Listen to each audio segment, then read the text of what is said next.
Já, komið í sæl og blessuð og velkomin í þáttinn Maður lifandi. Þetta þjóðmála þáttur á köflum með afþreyingar ívafi og við reynum að gera hugðarefnum ungs fólks einhver skil með einhverjum hætti. Ekki satt, Starkaður? Jú, mikið rétt. Nú, við erum feðgar við Starkaður, hann 16 ára og ég eitthvað aðeins eldri og við reynum að kryfja þau málefni sem ber hæst á hverjum tíma og í þetta skiptið erum við með mjög góðan gest, Þorvald Þórðarson eldfjallafræðing. Vertu velkomin, Þorvaldur. Það var góðan daginn. Ég held ég verið að hafa fyrirvara á. Þessi þáttur tekinu upp klukkan 18. 28. febrúar. Nei, fyrirgefðu. Jú, 28. febrúar. Mikið rétt. Hann verður sýndur 29. febrúar klukkan 16. Og það sem við kunnum að ræða núna eldgos, það kann að vera úrelt. Það er ekki byrjað að gjósa núna þegar við tölum saman, en kannski verður bara byrjað að gjósa þegar þátturinn fyrir loftið. Það er alveg möguleiki á því og þá náttúrulega verður bara komið eitt gos í viðbót. Já, eitt gos í viðbót. En það er þetta ekki allt saman bara eftir sömu uppskriftinni, þannig að það er endur tekið efni. Ég veit. En sko, þú sast hér fyrir 3 vikum með mér og Gunnari Smára að kvöldi gosdags sem þá var. Og ég spurði hvað heldurðu að geti liðið langt að næsta gosi og þú hélst að það gæti orðið 3 vikur. Og við erum að tala að ef það gýs 29. febrúar þá hefur sennilega sú staða ekki komið upp í sögulegri geymd manna hér á Íslandi að eldgos hafi byrjað 29. febrúar á Hlaupastegi eða hvað? Nei, við vitum ekki neitt gos sem hefur byrjað á þessum Hlaupastegi. Nei. Og það verður þá ekki erfitt með gosamalið, sko. Það er það bara að vera 4 ára fresti. Já, það er svolítið snúið. Ja. En þú sagðir einmitt við mig þegar ég tók við í fréttaviðtal fyrr í þessari viku að maður yrði að hafa svolítið gaman að þessu. Já, það er eiginlega lykilatriði. Já. Og svona, þetta verður að vera pínlítil ástríða. Ég held að þessi bara skiptir raunum engum máli hvað þú gerir. Nei. Og hvort þú ert í vísindum eða í listum eða hljómlistamaður eða bara smiður, ef þú hefur ástríði fyrir svona að gera, þá er gaman að fara í vinnuna, þá er gaman að gera þessa hluti. Já. Og ég held að það sé eitt af mikilvægasta sem við getum fengið út í lífun er sem að fá slíka ánægi út í því sem maður er að gera. Mitt starf, það er ekki bara vinna mín, það er líka áhugamál mitt. Einmitt. Og þá líður aldrei eins og þú sért í vinnunni. Nei, ég er alltaf bara hvað að segja svona, maður flýtur bara á skýjum, sko. Já. Þetta er svo gaman. Erum við ekki að tala mikilvægi þess að elta ástríðu sína? Er það ekki svona skilaboðin sem að þú myndir gefa að dreng eins og Starkaði? Alveg hiklaust. Það er að leita eftir því sem að hugurinn stefnir til. Já. Og maður veit aldrei hvar þessi vegur endar. Nei. Og sko, eins og þetta byrjaði fyrir mér. Ég fór byrjaði í háskólanum, byrjaði í eðlisfræði og svo komst ég að því að ef ég var klárað eðlisfræði þá myndi ég sennilega eyða mestum tímanum við ná einhvers konar skrifstofu eða einhvers konar labbi í hvítum slott. Og leist þér ekkert á það? Nei, mér leist ekkert, ég vildi fá að vera úti við. Þannig ég fór á fletti bara upp í kennsluskráni, sko. Já. Hvaða prógram með fresta ferðirnar út í náttúruna. Og það var bara jarðfræði, ok, ég fer þangað. Svo náttúrulega byrja maður í jarðfræðinni. Já. Þá kemst maður að þetta er miklu dýpra og miklu skemmtilegra og miklu gjöfulla heldur að mann grunaði. Það held að þetta var að horfa á grjót og eitthvað svona. En ég var nú sem sagt bara svona smá forsaga fyrir ég hef byrjað eftir landspróf að fara í iðnskólann í rafvirkjun. Og svo leist mér ekki alveg svona á það að drífa mig menntaskóla en ég tók 1. bekk menntaskóla utanskóla. Og náði þá félögum mínum og síðan kláraði ég menntaskólan svona með ákveðnum herkjum og síðan alltaf komið að því að fara og ég var alltaf ákveðin að fara í háskólan og ég hafði svona mestan áhuga á eðlisfræði og eðlisfræði og svo komst ég að því náttúrulega að ég var í stjarnfræði og fengi enga vinnu á Íslandi þannig að nenni þessu ekkert. Þið langaði að búa hér? Já og svona þróaðist þetta og ég endaði í jarðfræðinni. Já. Og það vil svo til að jarðfræðin til hún gerir ákveðna kröfur þrívítarskynjun, sem þetta sjá hlutin í þrívít. og í iðnskólanum hafði maður náttúrulega fyrst og fremst tekið fagtekningu og síðan líka fríhendistekningu, þannig maður var orðin vel æfður í að horfa á hluti í þrívídd og þá bara kemur ljós að svona hlutir eins og steindafræði þar sem að við erum að horfa á mismandi steintegundir, þá þarf að skilja hvernig uppbyggingin á þeim í þrívídd. Það bara bara ljóst fyrir manni og var tiltölu auðveld sko. Og ég náttúrulega, þetta bara rosa gaman. Svona kemur þetta allt saman? Já, þannig að það sko ekki ég fór ekki beina leiðin í jarðfræðina sko. Nei. Ég fór svona alls konar krókaleiðir ég lærði lögfræði, heimspeki, frönsku, daðraði pínlutu við guðfræði minni mig og hótelstjórn í Sviss og ég veit ekki hvað og svo er ég búin að vera blaðamaður núna í 34 ára. Já, þannig lentur þar. Já. Á endanum, sko, það pallurinn, það það sem ástríðan og þá heldur maður áfram þar. Nákvæmlega. Og það svona kannski líka skemmtilegast við jarðfræðina að ég hugsa að fyrirverandi kona minn, hann fengið yfir sér nógu af þessu en þegar vorum að keyra byggðir landsins, þá eru fjöll á alla hliðar og þegar sem að jarðfræði kunnáttan og þekkingin jókst þá fór maður að geta lesið í fjöllin og séð svona hvernig uppbyggingin á fjöllunum og hvað það þýddi og þannig gamall dalur og svona fram til götunum. Hófust á miklar sögustundir. Já, og maður var alltaf að lesa í jarðlögin, sko. Og ég, fjölskyldan náttúrulega alveg búin að fá yfir sín og þó ég hefði mjög gaman að þessu. Kannski eins og þegar ég að segja þér uppvaxtasögur úr Mývatnssveitinni, meðal annars af jarðfræðingunum sem við munum kannski koma inn á síðar. En nú skalt þú skjóta, vinur minn. Sko, náttúrulega þessi þáttur á svona helst að hann á að skína ljós á hugsanir ungs fólks og hvað var það eldgosið þá veit ég að það sum ungmenni sem eru að spá fyrir öryggi hvað var það búsetu. Finnst þér að ungmenni ættu að hafa öryggi meira í huga þegar kemur að búsetu í kjölfar þessar eldgosa eða þetta bara eitthvað vandamál sem upp í hugum okkur og hefur ekkert vægi? Þetta alltaf bara mjög mikilvæg spurning en þess að lykilatriði fyrir hvern sem þú býr hvernig þið líður. Og ef þú hefur ekki öryggi, ef þú ert óöryggur þennan stað, þá ekki gott að búa þar. Það alveg skiptir engum máli hvort að hættan sé frá náttúruöflunum, einhvers konar vá þar, eða hvort hún frá manneskjunni, þess að býrði í hverfi þar sem að kannski hættulegt að búa.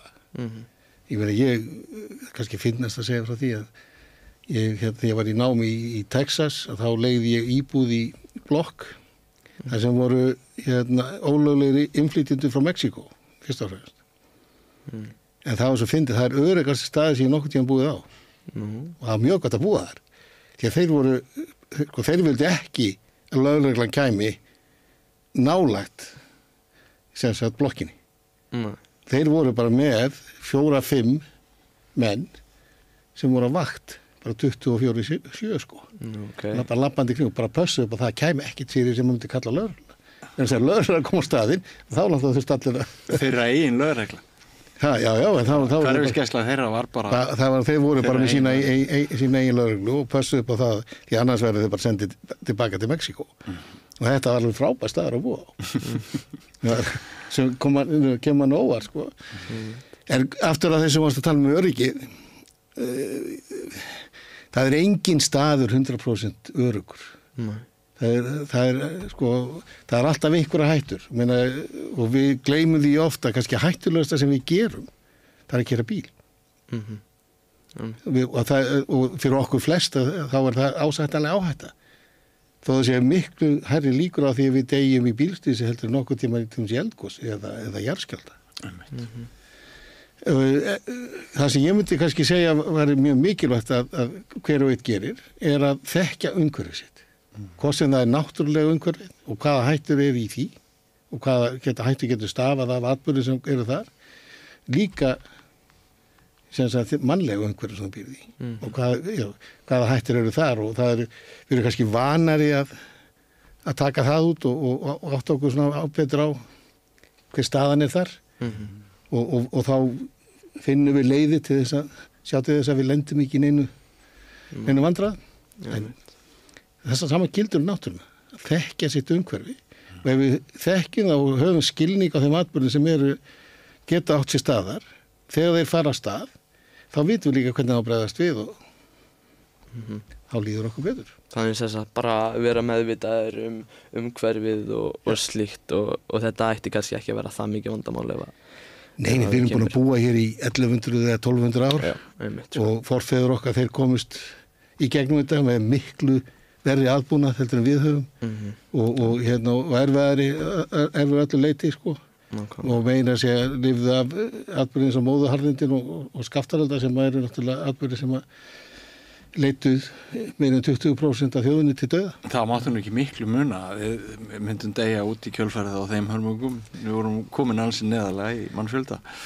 Já, við vorum komin niður fyrir 40.000, við vorum komin niður ef ég maður 37.000 og eitthvað. Já. Og lítill matur í landinu og sömuleyti byggum við til vandan sjálf. Hvernig þá?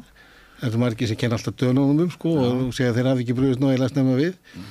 En það var nógu fiskur í landinu í ágúst 1783 hann var allir fluttur út til Danmerkur og segja hann seldu þar sem fór með haustskipunum og það eru Íslendingar sem voru sagt, ekki bara Danir sem voru yfirmenn þarna og líka Íslendingar ef að þeir hefðu haft gæfuna til að halda þessum matarbirgðum í landinu þá hefði sagan kannski orðið dálítið öðruvísi. Svo að sagt mörgum árhundruðum síðar að Íslendingar sjálfur legðu sér ekki þorsk til munns af því að við vildum bara flytja hann út og fá sem mest fyrir hann. Já, við vorum náttúrulega vanþekkingin, hún hamlaði okkar mörgu leyti, það var sjórinn að fullur af fiski. Já. Og þá lengi við borðuðum ekki steinbít eða svona aðra fiskitegundi sko sem að það voru ljótar. Vanýtt tækifæri vegna fáfræði og einangrunar landsmanna að nokkur leyti. Jú, en við megum samt ekki gleyma því það er nú margt sem er líka dálítið merkilegt við okkar svo. Eitt af því sem mér alltaf finnst langmerkilegast er að bæði það að það eru við sem skrifuð Íslendingasögunar, við sem skrifuð sögu Noregskonunga og edduna og allt þetta. Íslendingar voru hirðskáld Noregskonungs vel fram á 13. ef ekki 14. öld. Það voru ekki norðmenn að Svíar að Finnar. Þeir voru ekki eitthvað annað bara með hann sem engin mann eftir. En af hverju voru Íslendingar að skrifa, af hverju voru þeir svona miklir ljóðamenn? Af hverju voru þeir að semja í bundnu máli? Og ég hef oft þess veltið, ég veit ekki út af hverju, en kannski er það írskárif. Já, sem eru meiri hér en talið hafði verið. Já, og á þeim tíma voru munkaklaustrin á Írlandi voru mikil menntasetur. Já. En þetta lærður þú hvorki í Texas né Harvard þegar þú varst að taka doktorskráðu? Nei, þetta bara maður lærir nú ímið þetta á lífsleiðinni sko. Og mér hef nú aldrei dottið það í huga að ég fór út í nám að með rautt kofort í farateskjunni til Texas byrja framhaldsnámið að maður myndi enda upp á Suðurhveli sko, í Nýja-Sjálandi og í Ástralíu. Þannig fór það nú endanum sko. Það fór þannig. En þetta er áhugaverð spurning hjá Starkaði, finnur fyrir því að sko þessi eldsumbrot þau leggist þannig á ungt fólk að, hvað maður að segja, ungir Íslendingar séu að skoða tilveru sína einhver leyti í nýju ljósi. Þetta er náttúrulega sko linnulaus fréttaflutningur. Fyrr í dag þá hitti ég 2 Suðurnesjamenn sem viðurkenndu fyrir mér að þeir væru að rífressa símana sína á 5 mínútna fresti og bíða eftir hvort það væri gos. Og það sem verst er kannski, Þorvaldur, er að þú getur ekki staðhæft hér að þessu verði bara öllu lokið neitt alveg í bráð. Þannig að aftur til þín, er þetta að hafa áhrif á heimsmynd ungs fólks á Íslandi eða hér á höfuðborgarsvæðinu? Sko, ég veit nú allavega að það er einhver umræðum og það er mitt búsetu og slíkt og öryggi sérstaklega. En mér finnst umræðin sé bara hreinlega ekki nógu mikil mikil eða þá hvort að það sé gott að hún sé ekki það mikil að við séum að hræðast yfir einhverju sem hefur enga þýðingu. En svona, þú veist, almennt þá myndi ég ekki segja að umræðin sé eitthvað rosalega sterk, sko, sem kemur pínu óvart, sko. Er það ekki? Við náttúrulega mistum mannslíf fyrir á dögunum og maður svona býst við því að það myndi sparka einhverja aðeins breiðari og víðari umræðu öryggi mitt varðandi þessi eldgosin. Ég hef allavega ekki persónulega tekið eftir því, sko. En mér finnst sko þetta sem hérna hér kemur fram, mér finnst þetta svona eiginlega ein grundvallar spurningin að sko þið jarðvísindamenn þið hafið ýmist verið gagnrýnir fyrir að segja ekki nógu mikið eða segja of mikið og það er svona ákveðin blanda af sussmenningu kannski ennþá í gangi gagnvart mögulegri ógn og svo líka eftirspurn eftir sem heiðarlegustum upplýsingum með öllum sviðsmyndum upp á borðinu. Hver er besta línan í upplýsingagjöf að þínu mati? Ég held að það sé alltaf langbest að vera með hlutin upp á borðinu og vera heiðarlegur og segja fólki satt frá. Já, þóttu börn séu að hlusta og fylgjast. Já, þú þarf upplýsa fólk og koma þeim upplýsingum á framfæri sem þarf að koma á framfæri. En það er náttúrulega skiptir máli hvernig þú segir það líka. Já. Og það er ákveðin kunst að kannski reyna forðast það að vera með þetta í æsifréttamennsku. Já. Það hjálpar náttúrulega líka kannski sérstaklega við sem höfum kannski svona nokkuð mikla reynsla af þessu að tökum á sem með svona stóískri ró en hérna en það er mjög mikilvægt sko að fólk tali þetta og það er mikilvægt að sé umræði í samfélaginu þessa hluti vegna þess að ef að oft á tíðum er fólk hrætt að því það veit ekki. Já. Og þetta oft á tíðum er það misskilningi byggt. Og annað sem ég langar að benda á sérstaklega til ungsfólks að núna eru mörg tækifæri sem að snúa að því að vinna í tengslum við vá og eða fyrirbyggjandi aðgerðir og við þurfum að auka þekkingu, þessa sérþekkingu í landinu á þessu sviði og við þurfum að fá miklu fleira fólk inn á þetta svið. Já, þú að segja að það hefur opnast nýjir mentamöguleikar. Mentamöguleikar og starfsmöguleikar og þetta getur verið vettvangur sem sem er náttúrulega, hann verður þverfaglegur. Við erum ekki að tala að allir þurfa að vera vísindamenn jarðfræðingar eða jarðeðlisfræðingar. Þeir geta verið verkfræðingar, þeir geta verið félagsfræðingar eða jafnvel sálfræðingar. Það þarf líka fólk á því svið inn á þetta svið til þess að vinna. Það þarf að hjálpa fólki sem er orðið fyrir áfalli. Það þarf að vinna úr áhrifum svona atburða á samfélagið í heild sinni og það er svo margar hliðar á þessu. Starffræðin getur komið, tölfræði, við þurfum að fá betri tölfræði til þess að fá bestar upplýsingar og geta tekið sem mestar upplýsingar úr þeim gögnum sem við höfum, sem jarðfræðilegu gögnum sem við höfum. En þess að venjuleg tölfræði virkar yfirleitt ekki mjög vel á slíka hluti, en þess að atburðirnir eru á fáir og það er langt á milli þeirra. Þannig það er sko raun að veru bara þvert yfir samfélagi. Við þurfum að fá fólk úr öllum hliðum samfélagsins með okkur í þetta og því að við erum á Reykjanesskaganum, við erum að fara í 300-400 ár af atburðum sem við erum búin að horfa á sem mun endurtaka sem einhver reglulegu millibili. Þetta verður pása á milli. Hvað þýðir þetta fyrir sko hugmyndir okkar? Þú veist að segja að búsetta snerist líðan og hérna er þetta ekki veruleiki sem raskar eða breytir að einhverju leyti heimsmynd hins hefðbundna sko ekki bara Suðurnes sem manns heldur líka kannski hins hefðbundna höfuðborgarbúa því við vitum það eru til sviðsmyndir sem geta þýtt að hraun kemur, rennur langa leið, ógnar einhverju byggð, innviði bresta, Reykjanesbrautin, gæti lent í hættu, samgöngunar, Keflavík, þetta eru ótal margar stóra spurningar, Bláfjallasvæðið, jarðskjálfta þungi meiri en við kannski höfum séð. Jú, þetta er alveg hárrétt og hérna það er margt sem getur gerst og sennilega mun eitthvað að þessum hlutum gerast í framtíðinni. Þá líka mjög mikilvægt fyrir okkur að vera undirbúin og vera búin að skoða bæði út frá rannsaka og síðan að hanna og síðan að jafnvel að byggja ef þarf á hlutina þannig að þeir virki sem best sem varni gegn þeirri vá sem kemur og þannig að váin raski okkar daglega lífi sem minnst. Og inn í það kemur náttúrulega hlutur eins og byggðaskipulag. Hvernig skipuleggjum við byggðir? Og það sko mál við nefna dæmi það að sumar íbúðahverfin það hefði kannski verið betra að þau hefði verið aðeins austar eða vestar þá var þau ekki eins berskjölduð gagnvart til dæmis hraunflæði eins og þau eru í dag. Viltu fara yfir svona þá sögu sem að þær byggðir sem standa kannski viðkvæmast núna að einhverju liti?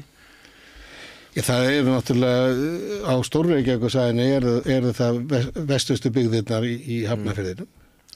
Það getur líka gosið upp í Heiðmörk og það er allir sem hafa búið bæði í Hafnarfirði og Garðabæ vita að það er hraun í bakgarðinum.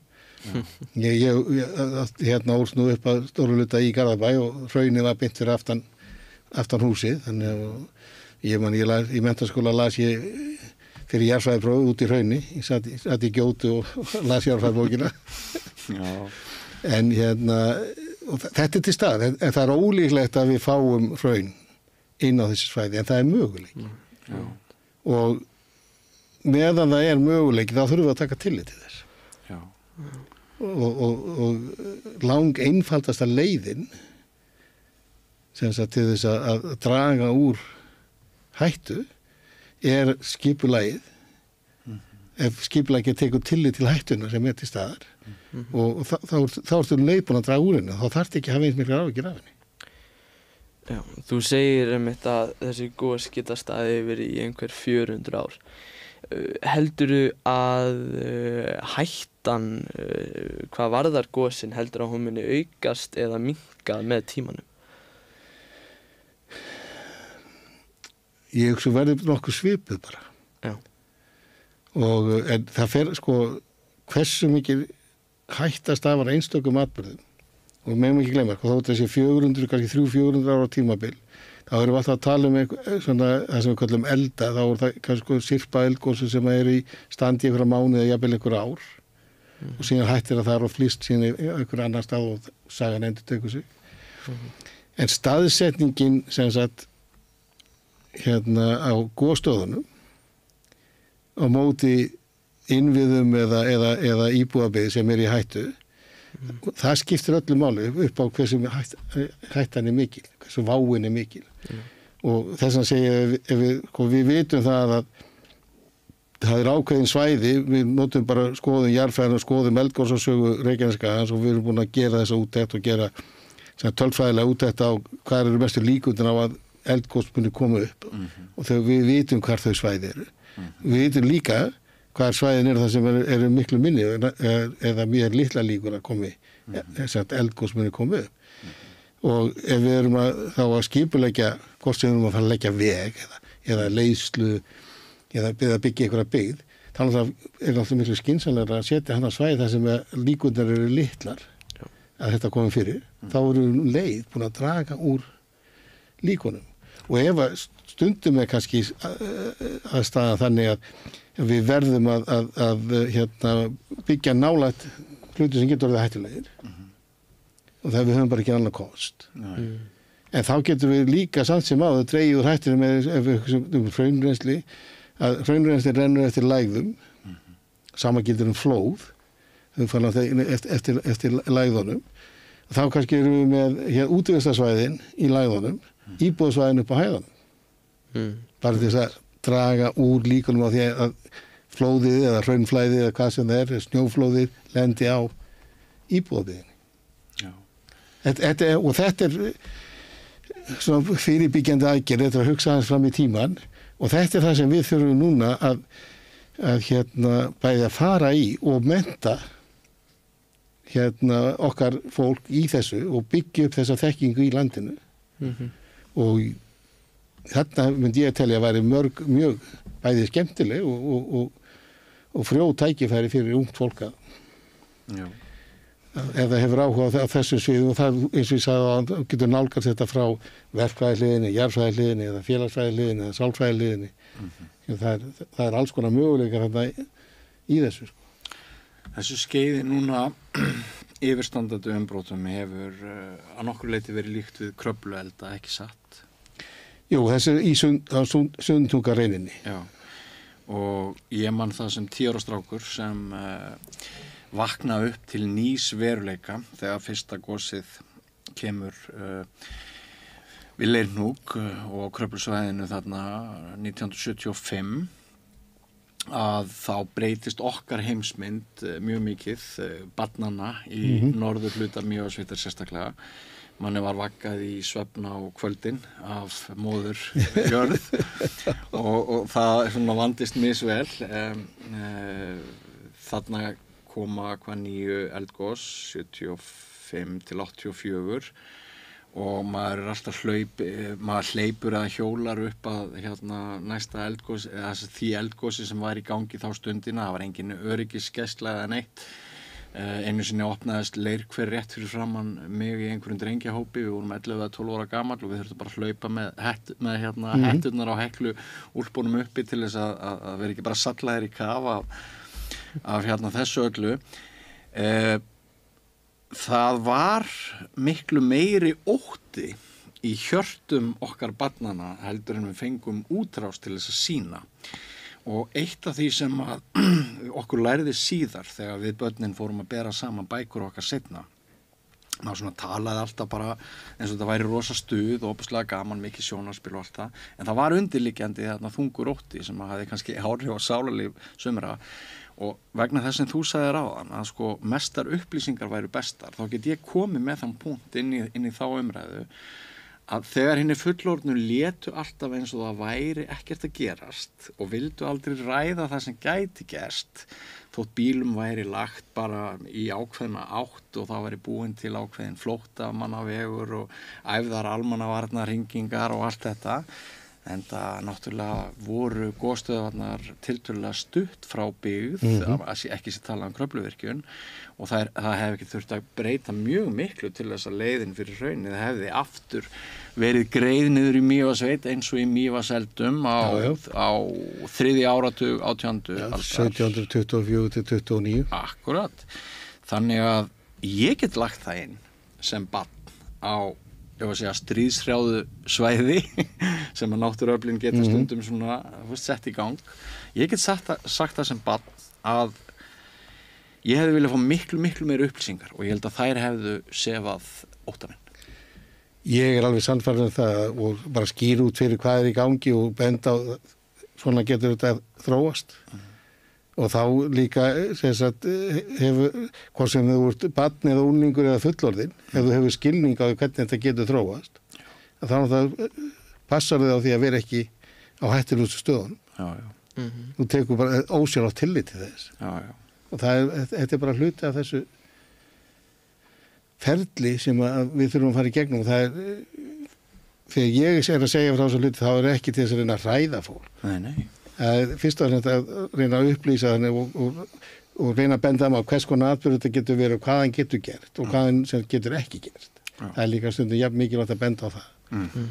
En aftur á móti þá náttúrulega sko í svona mannlegu samfélagi eins og við búum í, það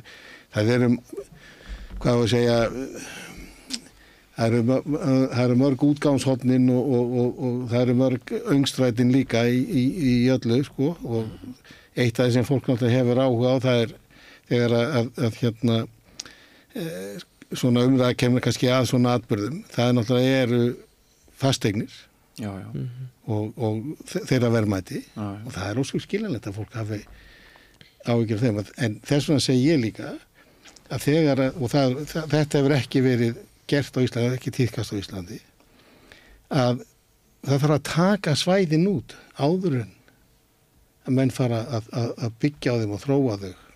Hvort sem menn vilja hafa sem afþreyingarsvæði eða iðnaðarsvæði eða íbúðarsvæði. bara skoða hvaða hættur geta stafað frá náttúrulegum atburðum á þessu svæði og einst líka bara öðrum jafnvel tæknilegum atriðum sem að tengjast því að þú ferð að hérna byggja vegi eða sprengja eitthvað og annað sko. Og fólki sem kaupir og byggir á þessu svæðum, þau þarf að vera upplýst þessa þætti. Já.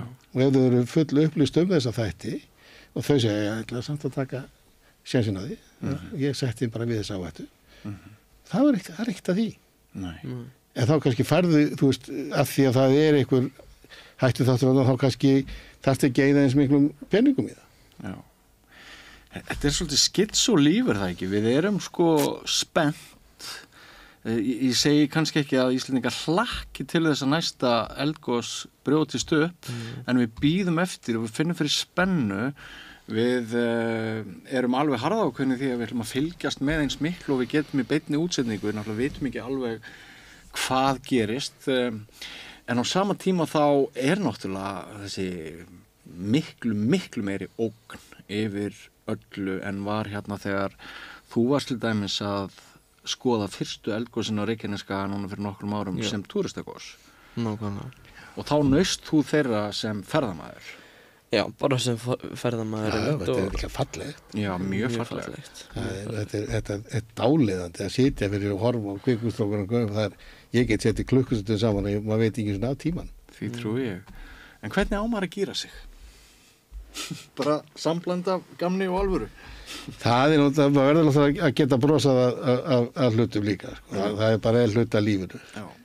Og eins og ég segja, ef maður er vel upplýstur og svo kannski ágætt líka kannski að hugsa það, ef þú byggir á Eldfjalli, ekki láta að koma róvort það komið hraunin í stofi.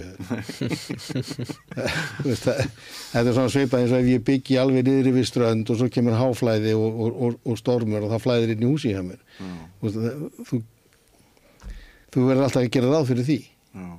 Það er einhver rosalega seiðmögnun við þessar aðstæður. Við þekkjum kvikmyndagerðarmenn sem að fara, bara láta lífið af því að þeir fara of nálægt hérna eldstöðum. Já, og það er auðvitað að gleyma sér og kannski ekki átta sig alveg á hérna aðstæðum og kannski þú veist stærðarskalanum á hlutunum. Já. Ég maður sá þegar í túristagosi þá voru fólk að labba alveg upp að gígnum, snýri baki við gíginn til að taka sjálfsmynd sko. Já. Og svo labbaði í burtu og svo 2 mínútur seinna kom hraunsletta sem var svona kannski 2 metrar í þvermál og lenti akkur þar sem fólki stóð. Já. Þannig að ef það hefði verið hann 10 mínútum seinna sko, þá væri það ekki hér. Hvernig er þetta gosna í samanburði við önnur gos eins og til dæmis á bara Hawaii eða í Asíu eða eitthvað svoleiðis? Þessi gos eru sko, þetta er svona dæmigerð hraungos og þannig að þau eru tiltölulega aflítil miðað til það eru miklu öflur í sprengjugos þó þau sé kannski ekki endilega stærri og það er svona þessum hérna það er svona það sem eyjabúar eru og kannum tala Ring of Fire í kringum eldringurinn kringum Kyrrahafið og það er eldfjöll sem eru hérna ofan við það sem er kvöldu niðurströmmingsbelti það sem að plata, sem sagt útafsplatan er að fara undir meginarplötuna og þá bránar bergi hérna niður mynda kviku og koma upp gos og þetta er mjög vassríka kvikur þannig að það er mjög öflug sprengigos sem verða oft í svoleiðis.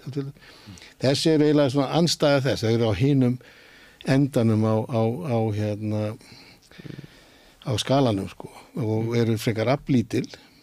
Geta samt sem að sko þegar ég segi aflítil og þá erum við að miða við mjög öflug sprengigos. Ef þú stendur næst við hliðin á þessum kvikustrókum þá er þetta ekkert aflítið eða lítið. Því það er miklu stærri en við. En þessi gos eru líka yfirleitt lítið. Það er lang algengast að fá lítil gos sem er gott fyrir okkur. Þess að út frá náttúruvanni og allt svolítið eldgosavanni. Stór gos eru tiltölulega sjaldgæf. Þannig að og þessi gos er yfirleitt frekar lítil en þau eru ekki hættulaus. En ekkert að þessu gosum mun leggja hérna Reykjaneskagan eða Suðurnesin í eyði. En Þú alveg sem það? Ég alveg viss það. Já. Og það geta valdið einhverju gjóskufalli, þau geta valdið einhverju gósmengun eða gasmengun fyrir ekki, sem getur orðið óþægilegi fyrir fólk. Já. Það hægt að koma veg fyrir það að hafi áhrif á okkur bara með því, ég vil bara einfalda að loka gluggum og vera inni eða setja gasgrímur. Já.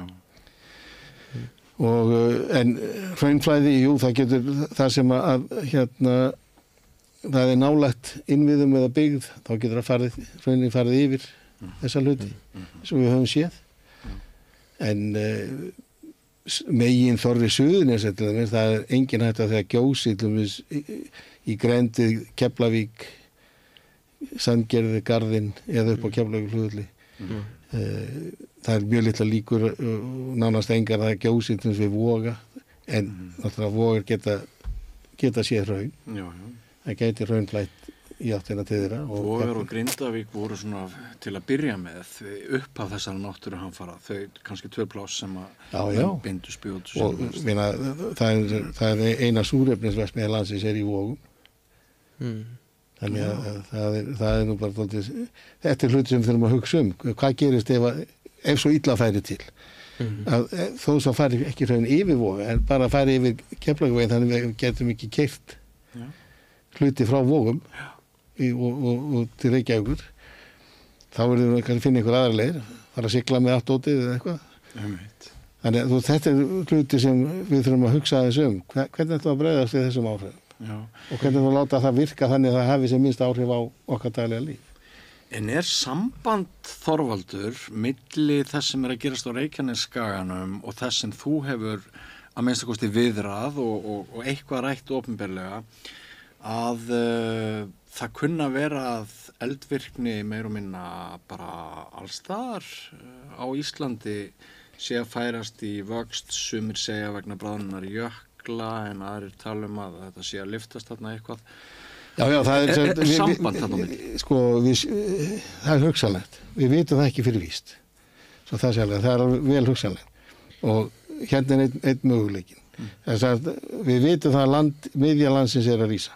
Ef við horfum bara á langtíma gervitunglamælingar eða GPS-mælingar og þá sjáum við það að miðja Íslands er að rísa og svona þessi miðja, hún er raun að vera miðjan á Möttulstróknum og miðjan á honum er svona undir norðvestanverðum.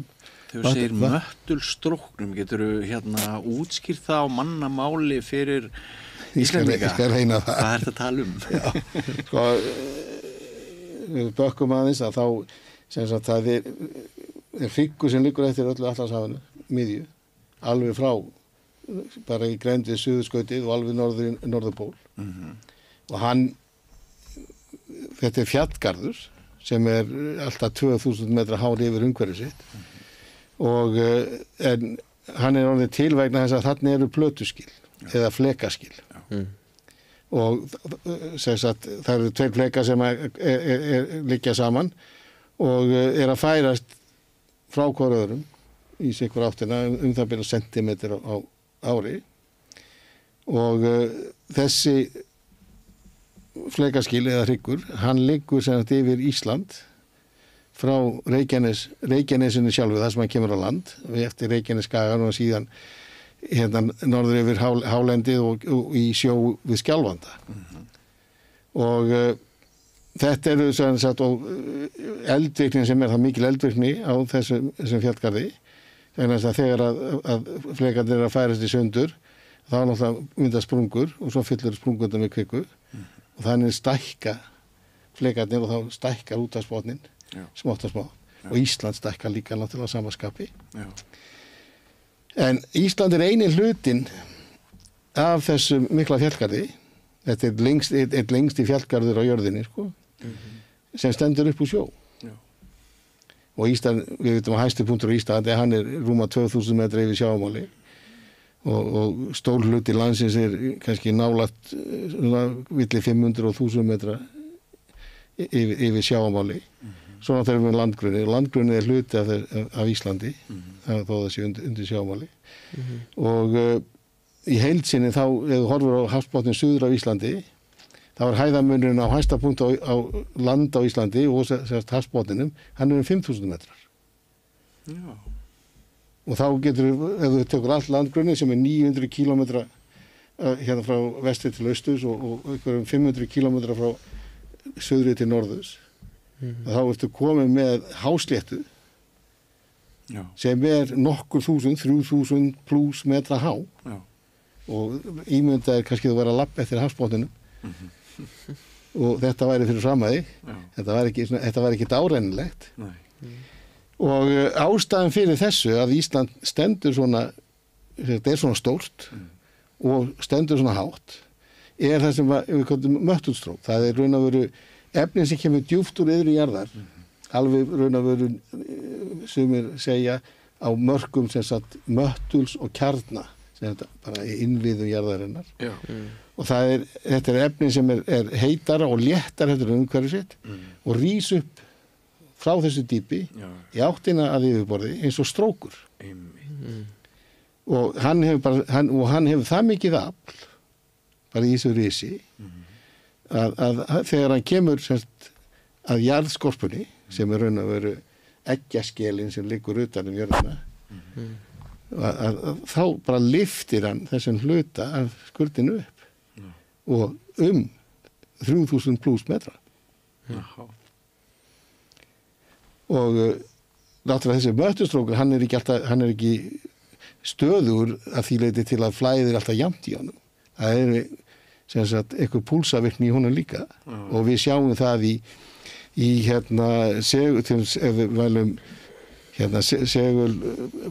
stefnundar í útaskorpunni suður á Íslandi eftir Reykjanesignum, þá sjáum við að það hafa verið svona púlsar í möttulstróknum hér áður.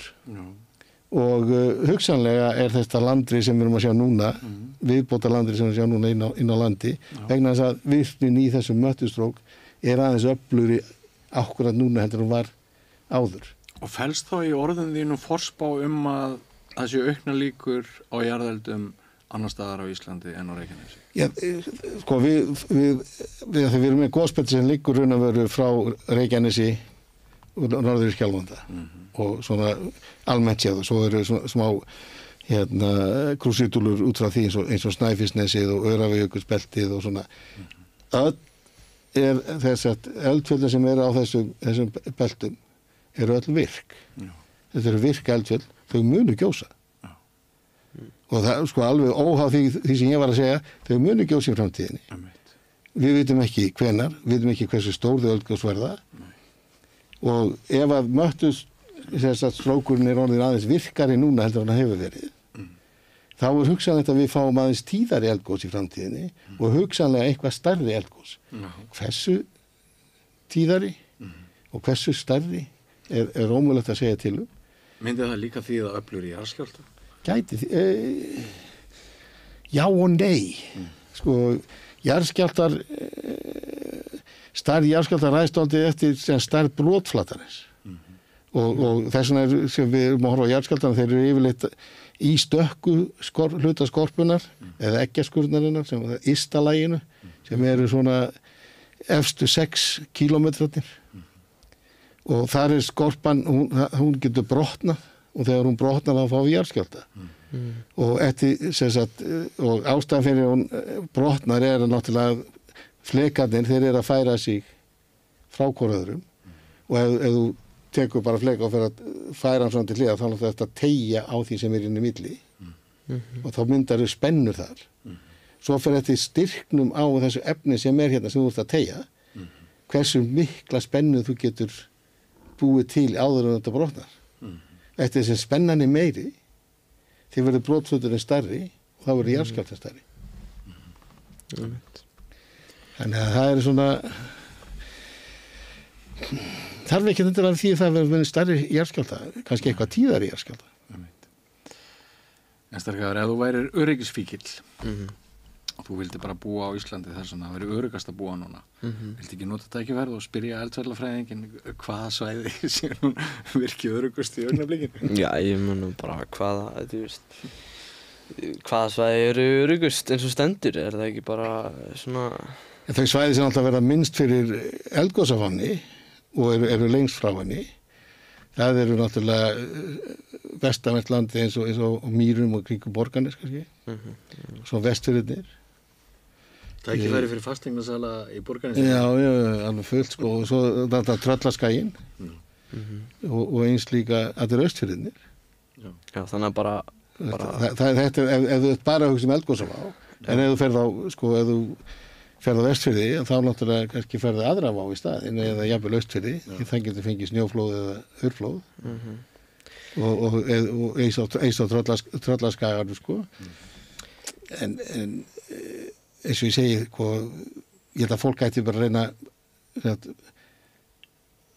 finna sér stað sem búa sem það langar að búa á, og læra síðan bara sem mest staðinn og vera viðbúinn ef það þarf að gera eitthvað. Það getur vel verið að eitthvað sem að, sko, þegar þetta er búið í Grindavík og einhverjir ákvað að flytja aftur til Grindavíkur og vera þar, þeir kannski búa þar alla sína ævi án nokkur atburð.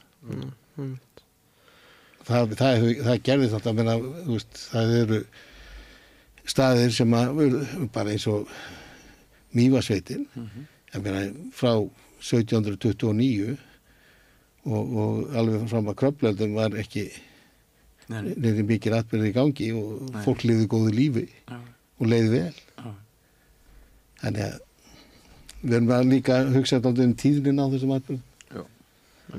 Og en fyrst og fremst það sem að gefa manni ánægju, það er að einbeita sér að því. Þannig að svona í heildina þá ætti mest allt Ísland að vera óhult frá þessari eldgosahættu og jarðskjálftunum. Já, fólk verður alltaf fyrir einhverjum áhrifum, en þetta er ekki eitthvað sem að það getur orðið erfitt fyrir sum á einhverjum tímapunkti, en í flestum tilfellum er þetta frekar svona bara óþægindi, frekar en eitthvað annað, og það er náttúrulega mjög gott að búa á Íslandi. Með að marga aðra stað, ég tel mér nú geta sagt það sem ég er búin að búa mjög víða heiminn, þar á meðal í Bandaríkjunum, Hawaii, Nýja-Sjálandi, Ástralíu, Skotlandi, Svíþjóð. Er þetta ekki skemmtilegasta landið? Fyrir jarðfræðing, það get ég alveg sagt. Það er sko, þetta er gósen land fyrir okkur jarðfræðingar, og það er sko, og vera upp á hálendi á Ísland, það er bara besta sem ég geri. Það er, tilfinningin er alveg ólýsanleg í raun og veru, þetta er svo færið yfir bara svo mikið ró, maður kemst frá til amstri og þú veist, maður vaknar á mótnana, stígur út úr tjaldinu eða tjaldvagninu eða hvað sem það er, eða kofanu sem maður er í, sko, og færi ferska loftið. Og svo heyrir maður kannski aðeins svona í jöklunum, það er smá hniki í jöklunum og svo eitthvað pínlítið jarn þarna einhvers staðar út í móa. Við höfum alla burði til að vera svo vel tengt á Íslandi. Við erum alltaf í beinum kontakti við það sem að fólk í milljónaborgum hefur fyrst frá, sem er. Já, og ég hef mjög fundið, ég meina, kannski að vissuleiti fyndið, þegar ég var í Honolulu, þá leigðum við saman, ég og vinkona mín Barbara Bruno sem er frá New York, og það var nú svo fyndið að hennar tilfinning fyrir Honolulu var að það væri smábær. Það búa 1 milljón manns í Honolulu. Fyrir mér var þetta svakaleg stórborg með öllu því sem því fylgdi. Og líf í stórborg, og kom dálítið vel í ljós þarna í Honolulu, það getur verið dálítið þvingandi. Og það er svona óraunverulegt að sem leiti finnst mér, vegna þess að það er allt í kringu þess steinsteypa eða malbygg. Manngert. Það er allt manngert, það er ekkert sem svona er raun og veru náttúrulegt, og meira að segja, sko, þú veist, grasblettirnir, þetta er allt saman manngert og slegið af manninum, og kannski góða við Honolulu var það var auðvelt að komast upp í fjöllin og burtu frá borginni, það tók ekki langan tíma. En það er, ég bjó líka í Dallas. og það tók 2,5 tíma að komast út úr borginni. Já. Einmitt. Og það tók mig 2,5 ára að finna brekku sem var þess við að hjóla niður. Þú veist, en svo kemst maður upp, og ég gerði þetta hverju ári, og þetta er eina svona sem að hélt sko mann á réttum kýli, þannig sé sko allavega sálarlega. Já. Það var að komast upp á hálendi á Íslandi. Þá núllstilti maður sig. Ég tek undir það. Búið að vera frábært að fá þig, Þorvaldur Þórðarsson, hér í heimsókn og en finnst það ekki? Já. Og hérna, mætti ekki kenna meir í jarðfræði í grunnskólanum, heldur en gert þér? Er þetta ekki bara eitthvað nokkri kaplar í 7. bekk eða eitthvað? Eitthvað svolítið, sko, eina sem ég veit um jarðfræði, það er bara svona... Ég held að væri sko, já, mikið vitið því að kenna bæði meiri jarðfræði og meiri náttúrufræði. Akkurat. En þess að hafa þennan skilning og að fjall er ekki bara fjall, heldur, það er heil saga í fjallinu og hvert einasti steinn sem þú horfir á, það er rituð saga í steinin. Já. Og ástæðan fyrir við lesum aldrei neitt í það þegar við kunnum ekki að lesa, sem steinamál. Já. En þetta er bara búið að frábært og bara takk fyrir mig. Kæra þakki fyrir komuna og við bara, ég vil bara fyrir hönd annara fjölmiðlamanna á Íslandi þakka þér fyrir þitt framlag núna á síðustu misserum. Þú er búin að vera hreinskiptinn og þú hefur ekkert verið að reitskoða sjálfa þig og þorað að segja þína meiningu, stundum hefur meira að gefa það á bátinn hjá þér, þú hefur lent í orðið fyrir gagnrýni á hálfu fólk sem á hagsmuna gæta og er að hugsa einmitt, bara þetta sem við rættum áðan, fasteignaverð, markaðsmál og allt það. En það er að greina heiðarlega og rétt frá og upplýsa sem mest sem við trúum öll á, ekki satt? Það er mikilvægast fyrir mig og ég bara þakka kærlega fyrir þetta sem þú sagðir og sem betur fyrir skrápurinn, hann er sæmilega þykkur. Já, það er gott. Ætlaðu þú þá ekki bara að afkynna og erum við búin að ákveða hvað er mikið í næstu viku? Ekki enn held ég sko. En það verður einhver bomba. Það verður einhver bomba, 100%. Þorvaldur, þakka þér kærlega fyrir komuna og við sjáum ykkur vonandi í næstu viku. Verið sæl.